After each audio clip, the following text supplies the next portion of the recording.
Après l'ouverture solennelle du sommet, les 6 chefs d'État se sont retrouvés à huis clos pendant plusieurs heures. Cette longue durée est due au nombre et à l'importance des sujets sur lesquels ils doivent débattre pour trouver des solutions. La marche de la CEMAC, les différentes réformes entreprises, le fonctionnement des institutions communautaires, les postes à pourvoir dans ces différentes institutions et agences, la pandémie de Covid-19 ainsi que la guerre en Ukraine et leurs conséquences sur l'Afrique et la sous-région CEMAC. Bref, les sujets sont nombreux, d'autant plus que depuis 2019, les chefs d'État ne se sont pas rencontrés en présentiel pour en débattre. Dans le communiqué final qui résume les débats à huis clos entre les chefs d'État, il ressort que la CEMAC, en dépit des chocs exogènes et endogènes, maintient le cap pour devenir un espace intégré et émergent en 2025.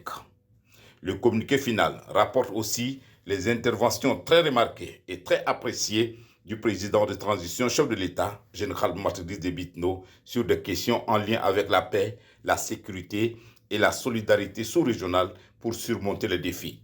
Profitant de l'occasion, le chef de l'État a demandé le soutien de ses pairs pour la candidature du Tchad à la direction générale de la SECNA. La conférence a suivi la communication de son Excellence Mahamat Idriss Déby Itno, président de la République du Tchad, relative à un appui de la CEMAC à la candidature de son pays au poste de directeur général de la SECNA. La conférence l'a assuré de son soutien sans condition. Par ailleurs, la conférence l'a félicité pour la qualité de la conduite de la transition et l'a encouragé à poursuivre la mise en œuvre du processus jusqu'à son terme.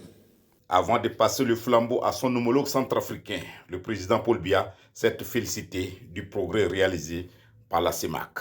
Le président Touadéra repartira à Bangui, investi des pouvoirs du président en exercice de la communauté économique et monétaire de l'Afrique centrale.